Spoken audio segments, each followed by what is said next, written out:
దేవుడు మన కొరకు మందిరాన్ని ఏర్పాటు చేశాడు. ఆ మందిరంలోనికి వచ్చి మనం అందరూ కూడా కూర్చుంటున్నాం, దేవుడి నామాన్ని స్తుతిస్తున్నాం. ఈ లోకం ఏమి చేస్తుంది? యవనస్తుల కోసం, యవనస్తురాల కోసం, లేకపోతే ఈ లోకంలో ఉన్న వారి కోసం, వాళ్ళు సంతోషంగా ఉండడానికి కోసం లోకం ఏమి చేస్తుంది? ఒక సినిమా హాల్ని ఏర్పాటు చేసింది. ఇక్కడ చూస్తున్నప్పుడు దేవుని పిల్లలు దేవుని నామాన్ని స్తుతించి ఆరాధించడానికి కోసం మందిరానికి వస్తున్నారు.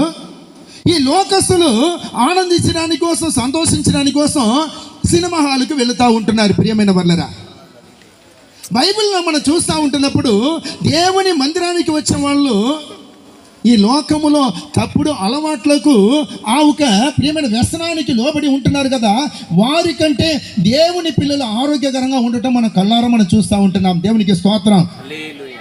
లోక ఆనందాన్ని చూసి దేవుళ్ళ నుంచి దూరంగా ఉంటున్నారు. చూడండి, వారి వ్యసనానికి అలవాటు పడి తినటం, తాగటం, సారాయి తాగటం, గుట్కాలు వేసుకోవటం, కాయనీలు వేసుకోవటం, ఇలాగ పేకాటాడటం, వ్యభిచరించడం, ఇలాగ తన ఆరోగ్యాన్ని పాడు చేసుకొని త్వరగా పాడైపోతూ ఉంటారు. కానీ బైబిల్ చెబుతుంది, నీ ఎప్పుడు దేవుని సన్నిధిలో అంటుకట్టబడి, దేవునితో అంటుకట్టబడి నిలిచి ఉంటావో నీకు ఆరోగ్యం బాగుంటుంది, నీ మనసు నిండా సంతోషం ఉంటుంది. దేవునికి స్తోత్రం. దేవుని అంతకు మనం రావాలి, లోకానికి పారిపోవాలి అంతే. లోకాన్ని పాడు చేయడానికి కొరకు, త్వరగా మింగివేయటానికి కొరకు నీ కళ్ళ ముందు ఎన్నో అద్భుతాలు చూపిస్తూ ఉంటుంది. ప్రియమైన వాళ్ళరా, బైబిల్లో మనం చూస్తాం కదా, అవ్వమంట పడిపోవటానికి కారణం మన అందరూ కూడా అనుకుంటున్నాం కదా, ఒక మంచిది చెడ్డది తెలివినిచ్చే ఒక పండు. ఈ ఒక పండు ప్రియమైన వాళ్ళరా సాతాను ఎలాగ పెట్టాడంటే, ఆ ఒక పండుకు ఒక అద్భుతమైన రంగుని ఇచ్చి కరెక్ట్గా ప్రతిరోజు ఈ ఆదాము అవ్వలు ఎక్కడ తిరుగుతున్నారో అక్కడ తెచ్చిపెట్టాడంట. వేరే చోట కాదు, ఇది ఎక్కడ తిరుగుతున్నారో, ఎక్కువ ఎక్కడ వాడుకుంటున్నారో వాళ్ళు అక్కడ తెచ్చిపెట్టాడంట.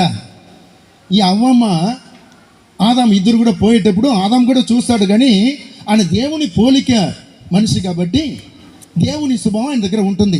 అందుకోసం పెద్దగా ఆ ఒక పండు ద్వారా ఆకర్షించబడలే. కానీ అవ్వమ్మ మాత్రం ఏమంటుంది, పోయేటప్పుడు వచ్చేటప్పుడు అంతా కూడా పండును చూసినప్పుడు ఆ పండు ఎలా ఉందంట, చూడటానికి రమ్యంగా ఉంటుందంట. ఆ పండు ఒక ప్రియుల ఆకారం, దాని ఒక రంగు ఈమెని తినమని చెప్పి ప్రేరేపిస్తుందంట. కానీ ఈమె మాత్రం అబ్బో వద్దు, అబ్బా వద్దు, దేవుడు వద్దన్నాడు, నా భర్త దగ్గర దేవుడు వద్దన్నాడంట, నా భర్త నాకు చెప్పాడు తినమున చచ్చిపోతామన్నాడు, అబ్బా వద్దని ఈ అవ్వమ్మ కూడా కొంతకాలం తినకుండానే ఉంది అని చెప్పి అనుకుందాం. కానీ అది వెళుతున్న మార్గంలో ఉంది కాబట్టి పోయేటప్పుడు వచ్చేటప్పుడు అంతా కూడా ఈ ఆ పండును చూడటం చూసి ఏమైపోయిందంట, తిని చూద్దాం ఏమవుతుందని చెప్పి తెగించిందంట.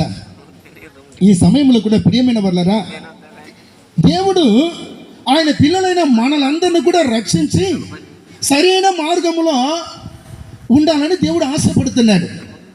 అందుకోసం ప్రియమైన వాళ్ళరా, ప్రభువైన యేసుక్రీస్తు వారిని లోకములో పంపించి ఆయన అమూల్యమైన రక్తం ద్వారా నీ పాపములు నా పాపములు అన్నీ కూడా కడిగి పరలోక రాజ్యం నడిపించే ఉద్దేశంతో దేవుడు తన ఏకైక కుమారుడిని యేసుక్రీస్తు వారిని పంపించాడు.